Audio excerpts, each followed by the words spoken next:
여러분 안녕하십니까? 행복하고 귀하고 거룩한 안식일입니다. 얼굴들이 환하시네요. 네, 정말 하나님의 은혜와 사랑이 너무나 놀랍지 않습니까? 우리와 같은 죄인들을 사랑하시고 값없이 용서해 주시고 자녀 삼아 주신 그 하나님의 놀라운 은혜가 참으로 감사합니다. 여러분, 예배가 뭘까요? 뭐가 예배일까요? 구약시대 예배는 뭐였죠? 양제사가 예배였죠. 그죠? 그러면 신약시대 제사는 뭐죠? 동일하겠죠. 구약시대 양을 잡은 것은 예수님께서 나의 구속주가 되신다는 것을 믿음으로 받아들이는 것을 의미했죠. 그러면 신약시대에도 여전히 우리가 드리는 예배의 본질과 핵심은 바로 나를 위해 십자가를 지시고 생명을 주신 그 예수 그리스도를 우리 마음속에 다시 받아들이는 것이 예배의 본질일 것입니다. 그래서 우리는 그 예수님을 기억하고 다시 한번 우리의 심령을 주님께 드리기 위해서 오늘 이 시간 이곳에 온 것이죠.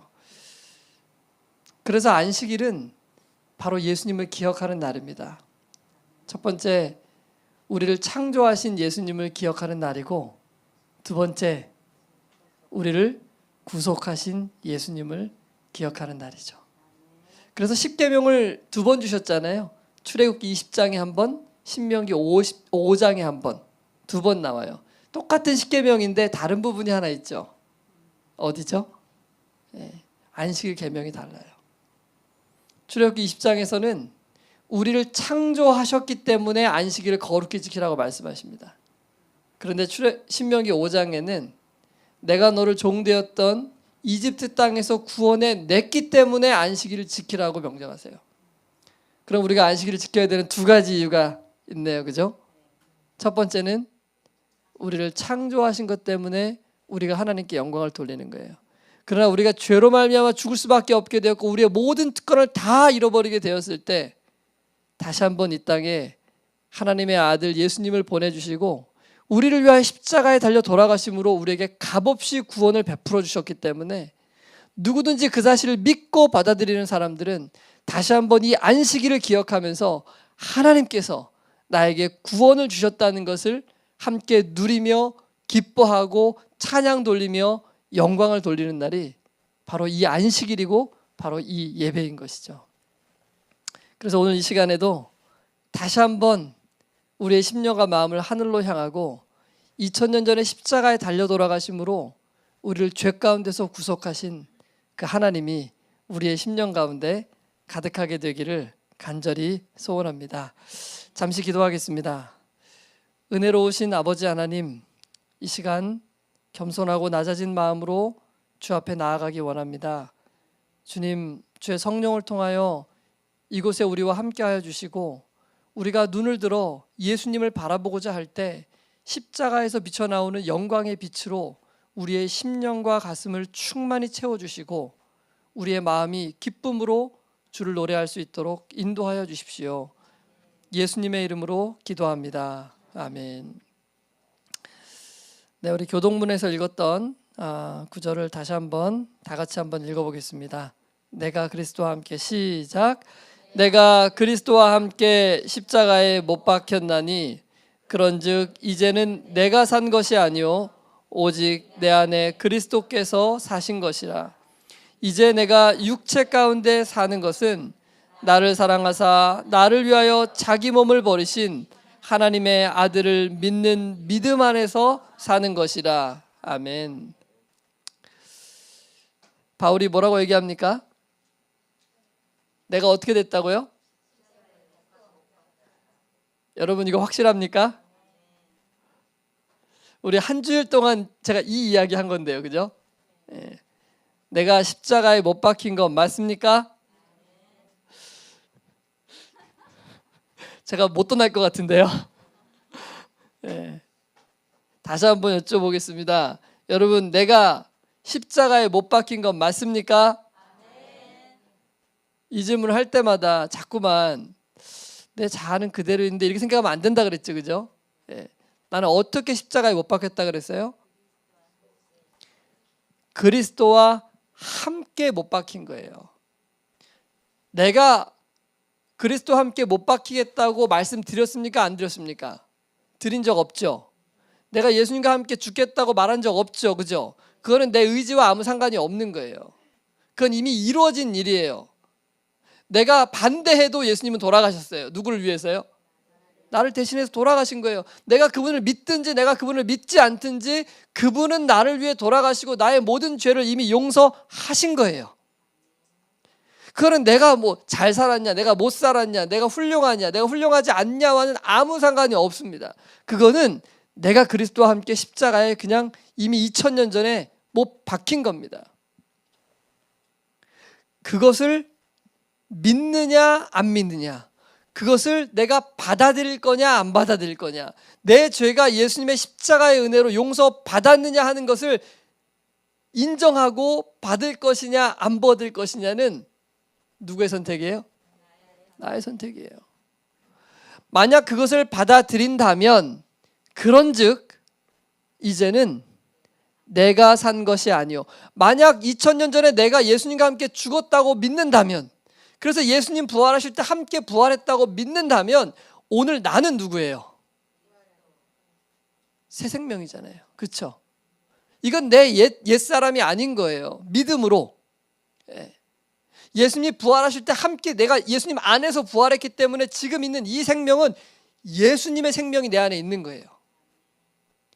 그렇기 때문에 그 생명으로 내가 영원히 사는 거예요. 그걸 믿는 거예요. 그렇기 때문에 더 이상 내가 사는 것은 내가 아니에요. 내가 아니에요.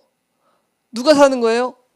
오직 내 안에 그리스도께서 사신 것이라.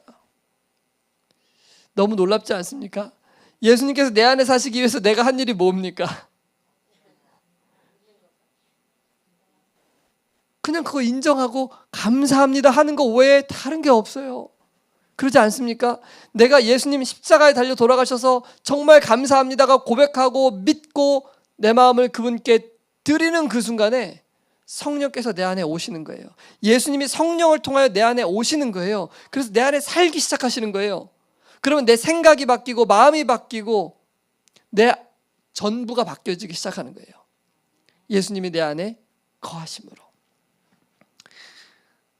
이제 내가 육체 가운데 사는 것은 나를 사랑하사 나를 위하여 자기 몸을 버리신 하나님의 아들을 믿는 믿음 안에서, 그분이 나를 위하여 죽으시고 내가 그분과 함께 죽었고 내가 사는 이 생명이 그분이 내게 주신 새 생명이라는 것을 믿음으로 가지고 살아가는 것을 의미하는 것입니다. 여러분, 너무나 놀랍지 않습니까? 이 모든 축복을 우리에게 값없이 주신 하나님을 영원토록 찬양하고 싶지 않으십니까? 아멘. 네. 그런데요, 이렇게 결심해 놓고 우리 마음이 금방 요동쳐요. 우리 아이의 발입니다. 이거 뭐라 그러죠? 내성 발톱이라 그러죠? 예. 오늘 아침에 받은 사진이에요. 저희 아이가 지금 제 여동생 집에 미국에 잠깐 3개월 동안 영어 배운다고 지금 이제 들어가 있는데요. 중학교 2학년인데 오늘 아침에 이렇게 보내왔어요.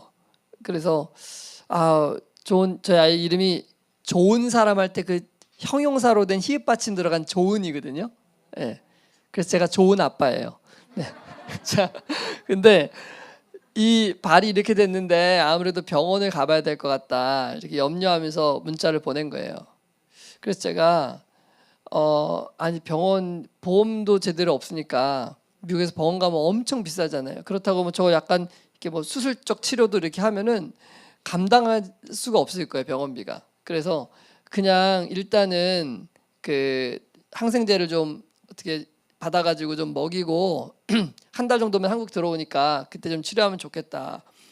근데 집사람한테 전화를 했어요. 이런 상황이니까 이렇게 하면 좋겠다. 그랬더니 집사람은 무슨 소리냐, 돈이 들어도 치료를 해야지, 아파가지고 지금 그러고 있는데. 근데 저희 집사람이 내성발톱이에요, 똑같이. 그래서 고생을 많이 하거든요. 근데 그 얘기를 듣는 순간 제 마음속에 무슨 생각이 드냐면, 이거 다 당신 때문이야.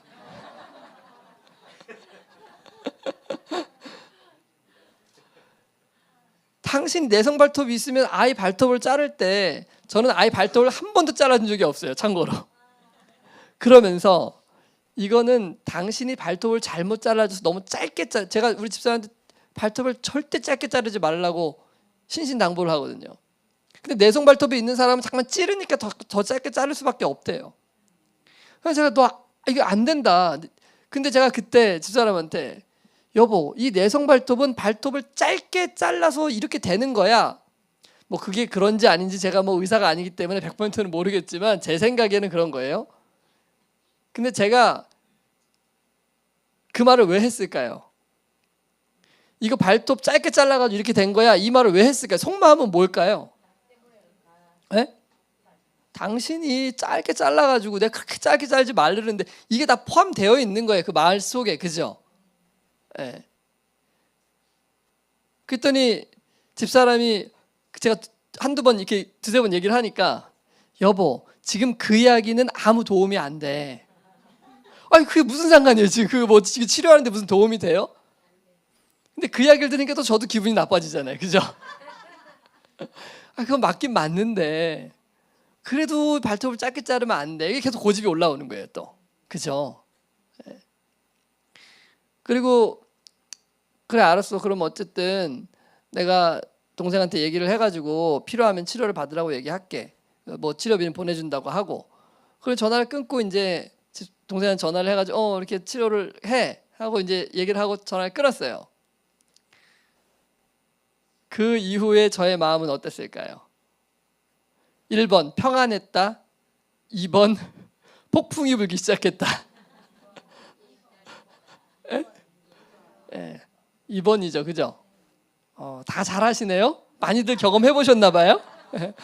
제가 왜 이 말씀을 드리냐면, 우리가 어제 이걸 어떻게 실천해야 되는지를 이야기를 나눴잖아요, 그죠? 근데 이게 끊임없이 우리의 삶의 매 순간에 있는 거라는 걸 보여드리고, 제가 이 순간에 이걸 어떻게 헤쳐나가는지를 여러분과 나누기 위해서 잠깐 말씀을 드리는 거예요. 예. 이게 실제예요. 이게 신앙이고 이게 삶이에요. 이거를 떠나서는 우리가 신앙을 얘기할 수가 없는 거예요. 제 마음속에 폭풍이 부는 거예요. 그래서 기분이 안 좋죠, 그죠? 예. 기도가 안 돼요. 당연히 안 되죠. 예. 그래서 이제 처음엔 몰랐어요. 제가 이렇게 해서 이렇게 됐다는 걸 몰라요. 처음엔 내가 어떻게 범죄를 하고 하나님을 슬프시게 하고 하나님의 뜻 아닌 거를 취했는지를 그 당시엔 잘 몰라요. 근데 기도를 하고 이렇게 있는데 뭐가 좀 마음이 이상한 것 같아요. 자아가 올라올 땐 벌써 마음이 달라지거든요. 예. 이상하다? 이런 마음이면 내가 오늘 설교하기 힘든데. 예. 그래서 기도하기 시작했어요. 하나님, 뭐죠? 뭐가 이상한데요? 제가 오늘 아침에 무슨 일이 있었나요? 그래서 기도하면서 이제 이런 마음이 불편할 때는 그때부터 뒤로 쭉 시간을 스캔해 나가면서 혹시 내가 하나님의 뜻에 맞지 않는 행동이나 말이나 어떤 죄를 범한 게 있는 것이 쭉 살펴보는 거예요. 쭉 레이더를 돌리다 이게 딱 떠오르는 거예요. 그랬구나. 여러분, 만약에 그 순간에 집사람과 대화할 때 만약에 제가 빨리 캐치를 했다면, 내가 지금 집사람을 비난하고 있구나, 내가 이 책임을 집사람한테 전가하고 정죄하고 있구나, 이게 누가 한 거였죠? 아담과 하와가 범죄하자마자 한 거였잖아요. 그렇죠? 죄의 특성이에요, 죄의 특성. 그래서 그때 깨달았다면 내가 순식간에 마음을 돌렸을 텐데 그러지 않고 그냥 넘어간 거예요. 그러니까 하나님께서, 그러면 그 다음에 누가 내 마음에 들어올까요? 사단이 당연히 장악하죠. 왜냐면 내가 하나님을 선택하지 않고 지금 사단을 선택했잖아요. 그래 마음이 불편해지는 거예요. 그 불편함을 느낄 수 있으면 굉장히 훌륭한 거겠죠, 그죠? 돌아갈 희망이 있으니까. 네. 그리고 돌아갈 마음이 있으니까. 그래서 하나님, 그럼 어떻게 해야 되죠? 내가 정말 죄인입니다. 네. 제가 또 이 죄된 자아를 제가 주인으로 섬기고 제가 죄를 품고 이렇게 했습니다. 주님, 용서해 주십시오. 저를 위해서 2000년 전에 십자가에 달려 돌아가심으로 이렇게 죄인인 나를 정말 용서해 주시고 구원해 주시고 주님의 자녀로 받아주셔서 주님 정말 감사합니다. 내가 죄인이라는 고백했죠? 그 다음에 나의 죄를 용서해 주신 예수님의 은혜를 바라봤죠? 그 다음에 세 번째 뭐 해야 된다고 했습니까? 하라고 하는 대로 순종해야 되겠죠? 그럼 하나님의 뜻은 뭐죠? 하나님 뭐라고 말씀하실까요? 얼른 전화해라. 이렇게. 네. 그래서 얼른 수화기를 들고 집사람한테 전화했어요. 네. 여보, 아까 내가 이렇게 말했는데 당신이 기분이 상했을 것 같아. 네. 정말 미안하다고. 네. 내가 잘못했다고. 내가 그 순간에 이런 정죄하고 비난하는 당신한테 책임을 돌리고 싶은 그런 마음으로 내가 이런 얘기를 했다고. 그랬더니 좀 서운했는데 풀린다고. 네. 그러면서 제 안에 뭐가 깃들까요? 다시 평안이 오는 거예요. 내가 평안을 잃어버리는 것은 예수 그리스도께서 내 안에 계시지 않기 때문에 평안이 없는 거예요. 우리가 평안이 없으면 죄 가운데서 스트레스를 감당 못한다 그랬죠, 그죠? 우리가 평안이 우리 안에 깃들면 우리가 하나님의 은혜 가운데 충만히 거할 수 있는 거예요. 그래서 언제든지 십자가로 우리의 눈을 향하고 내가 죄인이라는 것을 고백하고 그분의 은혜를 취하면 우리의 심령과 마음은 항상 은혜 안에 거할 수 있는 거예요, 여러분. 하루는 예수님께서 배에 오르시고 제자들과 함께 바다를 건너가고 계셨습니다. 분명히 출발할 때는 바다가 잔잔했는데 갑자기 광풍이 불기 시작했어요. 근데 그날 예수님은 많은 사람들에게 말씀을 전하시고 병자를 고치시고 하셨기 때문에 너무 피곤하셨어요. 그래서 예수님은 배에 타자마자 잠들어서 예수님은 주무시고 계셨어요. 근데 이 어부들이 정말 유능한 어부들이잖아요. 평생을 이 바다에서 산 사람들인데도 불구하고 도무지 이 성난 파도를 감당할 수가 없었던 것입니다. 여러분, 우리의 삶 가운데서도 이런 파도가 찾아옵니까? 네. 뭐 어떤 것은 정말 감당할 수 없는 질병의 파도가 찾아올 수도 있어요. 그리고 사업이 정말 어려워지는 그런 문제들도 찾아올 수 있어요. 또 자녀가 잘못된 어떤 그런 혹은 사랑하는 사람을 잃어버리는 사별의 폭풍이 찾아올 수도 있어요. 그 폭풍 앞에서 우리는 망연자실하고 어떻게 해야 할 바를 모르고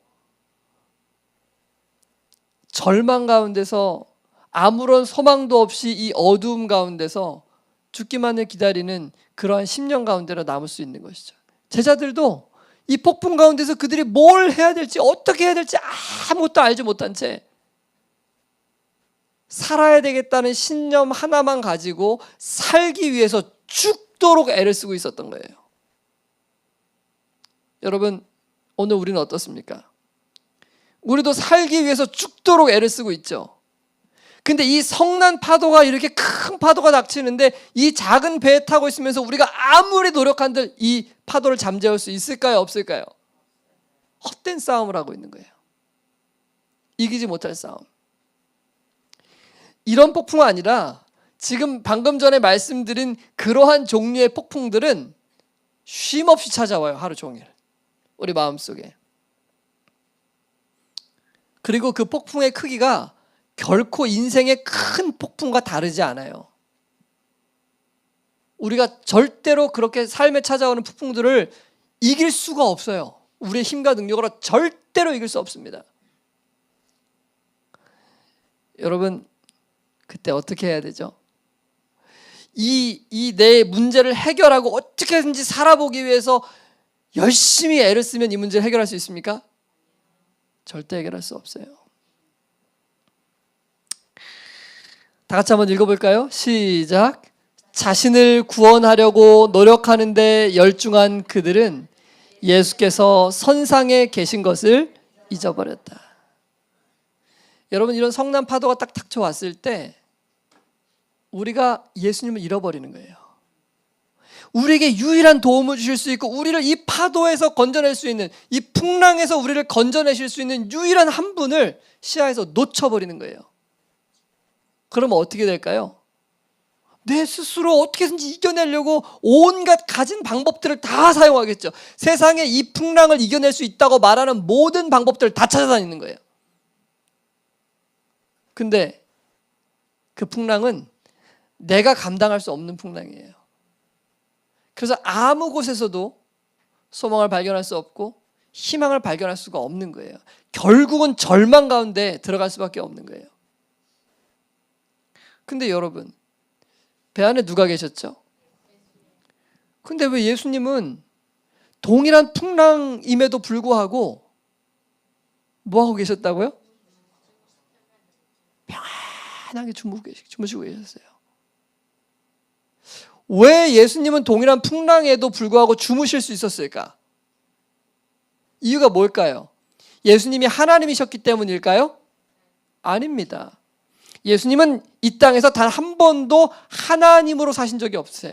하나님이셨지만 사람으로 사셨어요. 그분은 모든 면에 있어서 사람으로만 행동하셨어요.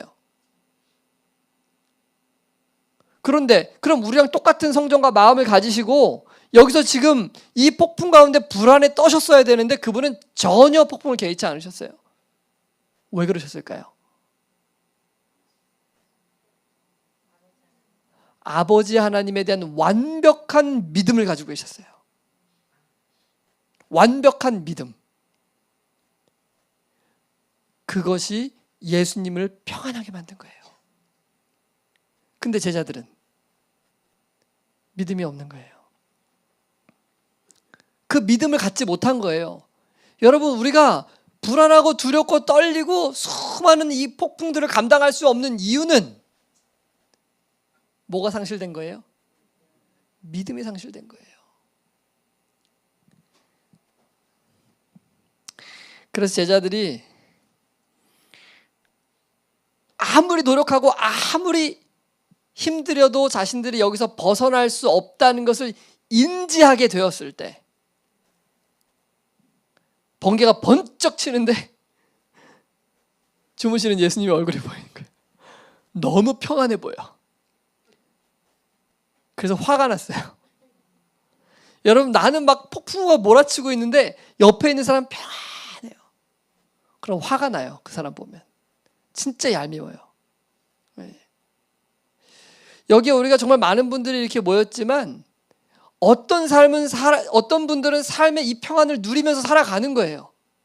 어떤 사람은 이 평안을 전혀 누리지 못하고 살아가요.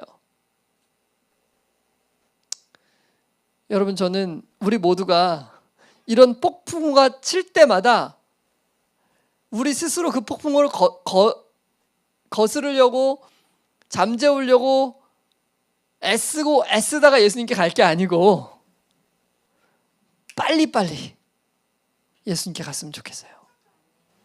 늦었지만 제자들도 그것을 깨달았습니다. 그래서 제자들이 뭐라고 얘기했죠? 주여 구원하소서, 우리가 죽겠나이다. 그제서 예수님을 찾은 거예요. 여러분, 이제 우리가 예수님을 적극적으로 찾아야 할 때가 되지 않았겠습니까? 그동안 우리가 수없이 우리의 노력으로 힘으로 이 싸움을 싸워보려고 최선을 다했었잖아요. 우리가 얻은 성적표가 무엇입니까? 우리 안에 평안이 있습니까? 우리 안에 기쁨이 있습니까? 우리 안에 만족이 있어요? 없다면 이제는 우리에게 참된 기쁨과 만족을 주실 수 있는 그 예수님을 우리가 찾아야 하지 않겠습니까? 예수님께서 말씀하셨습니다. 어찌하여 무서워하느냐? 뭐가 적은 자들이요? 믿음이 적어서 두려워하는 거예요. 네. 곧 일어나사 바람과 바다를 꾸짖으신데 아주 잔잔하게 되거늘. 아멘입니까? 예수님이 엄청 노력을 하시는 게 아니에요. 그냥 말씀 한마디면 모든 것이 다 평정되는 거예요. 우리가 이 사실을 믿고 절망 가운데 있을 때, 폭풍우에 휩싸일 때, 우리의 자아가 막 올라올 때 예수님께 우리의 마음을 딱 맡겨드리고 평안히 쉴 수 있는 길로 들어가야 하지 않겠습니까? 자, 이렇게 기록하고 있습니다. 예수께서 믿음으로 아버지의 보호 안에서 쉬신 것처럼 우리도 구주의 보호 안에서 쉬어야 한다. 제자들이 그분을 의뢰하였다면 저들은 평강 가운데 있었을 것이다. 위기를 당했을 때 저희의 두려움은 그들의 뭘 드러내줬다고요? 자, 그럼 우리가 마음이 막 요동치고 막 평안이 사라지고 막 화가 나고 막 모든 감정들, 두려움이 다 몰려 들어와요. 그럼 이유가 뭐예요? 예수님을 잊어버린 불신 때문에 그런 거예요. 다른 데 이유가 있는 게 아니에요. 다른 노력을 해서 이걸 해결하려고 생각하지 말고 예수님께로 빨리 달려가면 달려갈수록 문제를 빨리 해결할 수 있는 거예요. 그들은 자신을 구원하려고 노력하는 중에 예수님을 잊었다. 그리고 그분께서 저희에게 도움을 주실 수 있었던 것은 저희가 자아의뢰의 절망에서 그분께로 돌아갔을 때뿐이다. 내가 아무리 용을 쓰고 아무리 애를 써도 내가 자아의 절망, 내 자아를 포기하고 더 이상 내가 이걸 할 수 없다는 것을 깨닫고 온전히 하나님의 뜻에 내 마음을 맡기고 그분의 뜻에 나아갈 때만 도와주실 수 있다는 거예요. 우리가 이 원리를 다 배웠죠, 그죠? 우리 마음이 비어져야, 내가 더 이상 내 뜻대로 하겠다는 모든 욕망이 포기가 되어야 그 다음에 하나님을 붙든 손으로 예수님이 우리 안에 오셔서 우리를 건져주신다 그랬잖아요. 그렇죠? 우리의 평화를 파괴하는 것은 죄다. 자아가 정복되지 않을 때. 뭐가 정복되지 않을 때요? 내 뜻대로 하고 싶은 욕망. 내가 내 삶의 주인이 될 때, 즉 사단이 내 마음에 들어와 있는 이 상태에서는 우리는 결코 뭐를 못 누린다고요? 쉼을 얻을 수 없어요. 그러니까 참된 평화는 오직 예수 안에만 있는 것입니다. 예수님 안에서는 세상 그 어디를 가도, 하늘 끝까지 올라가고 땅 아래 저 바닥까지 내려간다 할지라도 그 평안을 얻을 수 없는 거예요. 여러분, 오늘 우리 그 예수님을 적극적으로 찾아야 되지 않겠습니까? 예. 제자들이 성난 폭풍을 잔잔케 하는데 무력하였던 것처럼 우리도 이 점에는 무력하다. 여러분, 우리가 이 사실을 분명하게 이해하고 깨닫게 되기를 간절히 소원합니다. 그래서 우리 마음이 요동칠 때마다, 뭐 이유는 다양할 수 있죠. 그때마다 우리가 누구를 바라봐야 된다고요? 예수님을 바라봐야 합니다. 저는 처음에 이 사실을 잘 몰랐어요. 그래서 얼마나 힘들고 마음이 요동칠 때마다 어떻게 해야 될지 모르겠는 거예요. 마음에 분노가 치밀어 오고, 마음에 화가 치밀어 오르고, 마음에 막 이 짜증이 막 올라오고, 이런 저의 감정을 어떻게 다스리고 어떻게 하나님의 은혜 안에 평안을 누리는지 그 방법을 몰랐던 거예요. 특별히 제가 죄인이라는 생각이 들 때마다, 밖에선 친절한데 아이들한테 소리 지르고 아이들한테 정말 예수님 같지 않은 그런 모습으로 대할 때, 그때 제 마음에 막 그 절망이 막 찾아오는 거예요. 그 폭풍우, 내가 다스릴 수 없는 그 폭풍우가 막 휘몰아치는 거예요. 그래서 그 폭풍우 때문에 너무너무 힘들고 정말 모든 걸 다 포기하고 싶은 그런 마음들이 들 때가 너무나 많았었습니다. 근데 그런 과정들을 통해서 예수님은 기다리셨던 거죠. 너가 참된 평안을 누릴 수 있는 방법이 무엇인지를 알려주기 위해서. 제가 한 경험만 말씀드리고 오늘 말씀을 마치도록 하겠습니다.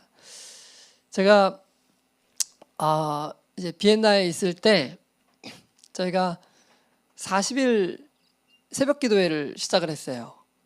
그래서 이제 아침에 새벽에 줌에 다 모여가지고 저희가 이제 말씀을 제가 한 20-30분 하고, 그 다음에 이제 한 40분 정도 개인 기도 시간을 저희가 다 갖는 그런 기도회를 했는데요. 유럽에 있는 이제 성도님들이, 저희가 비엔나에 있는 동안 그 코로나가 있어서 유럽 온라인으로 저희가 유럽 전역에 모든 분들 같이 예배를 드렸었거든요.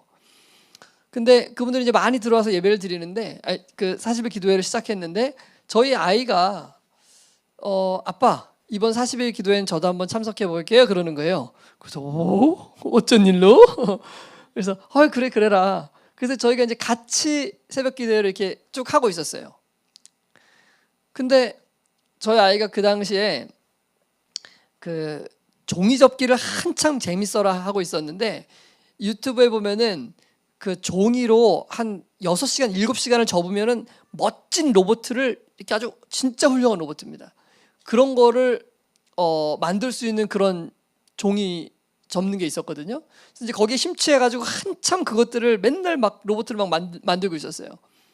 근데 하루는 저한테 오더니 아빠 이게 여기 있는 건 내가 다 이제 끝냈고 더 고급 과정으로 가려면 이 강의를 돈을 내고 신청해서 들어야 되는데 나 이것 좀 신청해 주시면 안 돼요? 그러는 거예요. 그럼 그래라. 그럼 아빠가 그 강의 돈 내고 신청해 줄게. 해서 이제 그걸 결제를 해주고 이거 할 수 있게 해줬어요. 근데 그때가 이제 밤이 거의 한 10시쯤 됐거든요. 그래서 이제 아이한테 밤에는 너무 늦었으니까 이거 내일 아침에 기도회 끝나고 아빠가 하게 해줄게. 오늘 일찍 자라. 이렇게 얘기를 했어요. 그랬더니 아빠 이거 너무 하고 싶은데 오늘 밤에 이거 좀 하고 자면 안 돼요? 그래서 안 돼. 얼른 자. 그래서 이제 아이가 막 눈물을 머금고 집에 방으로 자러 들어갔어요. 아침에 이제 새벽에 일어나가지고 새벽 기도를 하려고 딱 있는데 막 뛰어왔어요. 아빠 그 너무 하고 싶은데 이거 새벽 기도 안 하고 이거 하면 안 돼요? 야 우리 새벽 기도 하겠다고 결심했잖아. 새벽 기도 하고 끝나고 이거 해. 그랬더니 아빠 이거 너무 하고 싶어요. 막 궁시렁궁시렁거리면서 방으로 가요. 예. 근데 새벽 기도가 시작이 됐어요. 새벽 기도에 이제 제가 말씀을 막 전하고 있는데 이제 저는 제 방에서 하고 저희 아이는 저희 아이 방에서 이제 줌으로 다 참석을 하고 있는 거예요. 갑자기 문자가 띠링 하고 올라와요. 그 채팅창에 아빠 만들기 하면 안 돼요? 설교를 한참 하고 있는데 그러니까 점점 이제 막 이 신경이 막 이렇게 분산이 되니까 막 화가 막 쭉쭉쭉쭉 차 올라가는 거예요. 조금 있는데 제발요 아빠. 뭐 문자를 보낼 수도 없고 지금 설교하고 있는데 그래서 막 부글부글부글부글 막 올라오고 있는데 너 조금 이따 봐라 막 그러고 이제 설교를 막 이제 마지막에 설교를 마칠 때 제가 이제 그 호소 음악을 딱 틀고 음악이 쫙 나오면서 여러분 우리 예수님의 십자가를 바라봅시다. 우리 같은 죄인들을 위해서 예수님이 생명을 주시고 우리를 구원하지 않으셨습니까? 그 예수님을 바라봅시다. 막 호소를 하고 있는데 갑자기 뒤에서 문이 드르륵 열리는 소리가 나요. 그래 저벅저벅 걸어온 소리가 들리더니 종이가 제 앞에 딱 내밀어지는데 보니까 아빠 만들기 하면 안 돼요.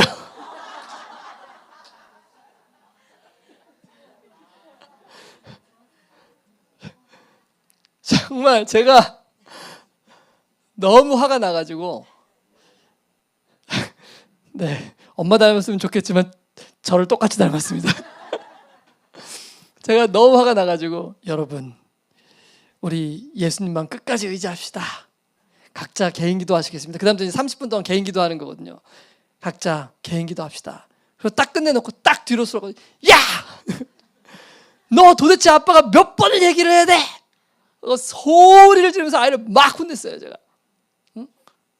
도대체 너 아빠가 분명히 어제도 얘기하고 오늘 아침에도 얘기하고 수없이 얘기를 했는데 아빠 얘기를 그렇게 안 듣고 끝까지 네 고집대로 하겠다고 하냐고. 너도 아빠랑 분명히 약속했잖아 하면서 막 아이를 그냥 쏟아부어서 혼냈어요. 한참 혼냈어요.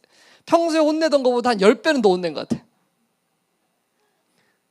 근데요 갑자기 하늘에서 음성이 들리는 거예요. 뭐라고 들렸냐면 목사님 마이크가 켜졌어요.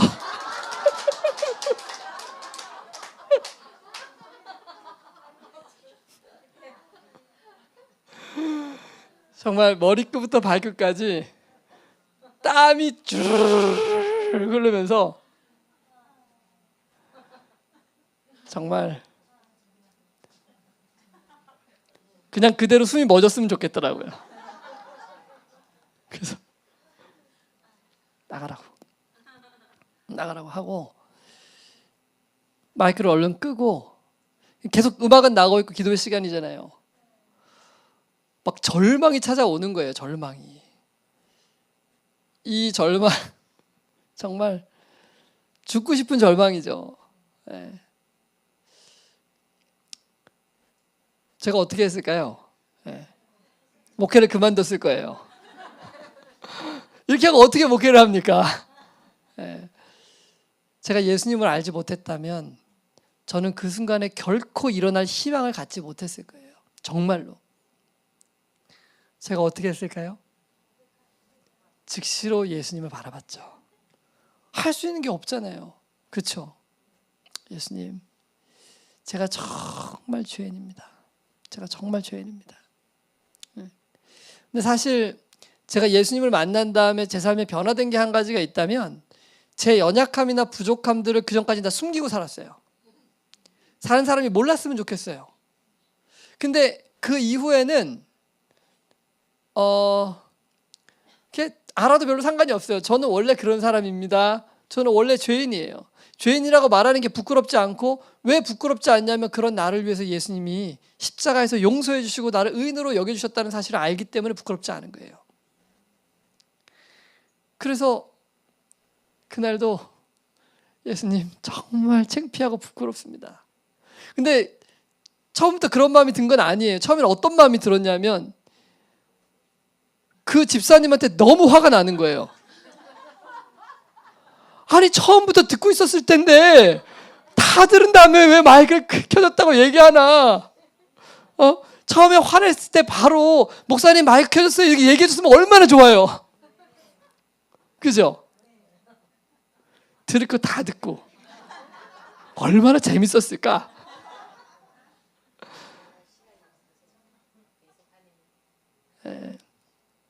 막 화가 막 올라오는 거야. 막 처음에는.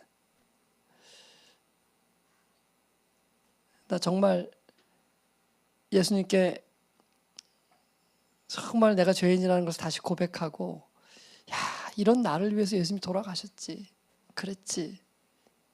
내가 참 마음이 끊임없이 높아지는구나. 예수님을 바라보지 않는다는 얘기는 내가 죄인이라는 걸 고백하지 않는다는 얘기는 내가 마음이 이미 높아져 있다는 뜻이에요. 항상 거기로부터 죄가 시작되거든요. 교만한 마음으로부터. 내가 예수님을 놓치고 살았구나. 또 즉시로 다시 예수님 바라보고, 그리고 조은이를 불렀어요. 불러서 조은아, 아빠가 정말 미안하다. 아빠가 정말 이런 죄인이야. 근데 이런 아빠의 모습 때문에 너가 하나님의 사랑을 오해하진 않았으면 좋겠다. 아빠는 죄인이지만, 아빠는 너무 연약하고 부족하지만, 그러나 우리를 사랑하시는 진짜 우리의 아버지는 이런 모습이 아니시니까 아빠가 때때로 실수하고 넘어져도 너가 하나님의 사랑은 오해하지 않았으면 좋겠다. 아빠가 정말 미안하다 하고 보내놓고, 마지막에 기도가 이제 다 끝날 때쯤 돼서 제가 마이크를 다시 켰어요. 켜고, 여러분 보셨죠? 이게 제 본 모습입니다. 이게 저의 모습이에요. 그런데 이런 나를 위해서 예수님께서 2000년 전에 십자가에 달려 돌아가셨음을 저는 믿습니다. 그리고 나와 같은 이런 죄인일지라도 나에게 영원한 생명을 선물로 주셨음을 믿습니다. 그리고 그 예수님을 내 목숨 다하는 그날까지 굳세게 믿을 겁니다. 여러분, 그런 놀라운 하나님의 용서와 자비가 우리와 함께 하신다는 것이 정말 감사하지 않으십니까? 여러분, 우리의 마음 가운데 폭풍우가 휘몰아치고 우리가 감당할 수 없을 것 같은 그런 시련이 다가오고, 그리고 우리가 도무지 이겨낼 수 없을 것 같은 그런 성난 파도가 우리의 심령을 요동친다 할지라도, 여러분, 우리의 시선을 들어 누구를 바라볼까요? 예수 그리스도를 바라보게 되시기를 간절히 바랍니다. 우리의 모든 내 자아를 그분의 발 앞에 내려놓고, 왜냐하면 이 자아는 2000년 전에 이미 십자가에 달려 들어간 죽은 자아이기 때문에 이 자아를 붙들지 말고 포기하고 예수님께서 내 안에 오시도록 그분의 뜻대로 순종하기로 결심하고 나아간다면 예수님께서 우리 안에 오셔서 잠잠하라, 고요하라 하고 말씀해 주실 것입니다. 그럼 우리가 이 땅에서는 결코 경험할 수 없는 그런 참된 평화와 기쁨을 항상 누리면서 예수님과 함께 동행할 수 있지 않겠습니까? 그리고 예수님 오시는 그날 우리는 그분과 함께 영원한 생명 가운데 들어가게 될 것입니다. 이 모든 약속이 항상 우리의 심령 가운데 굳세게 붙들어지는 아름다운 삶이 되기를 간절히 소원하면서 말씀을 마치겠습니다.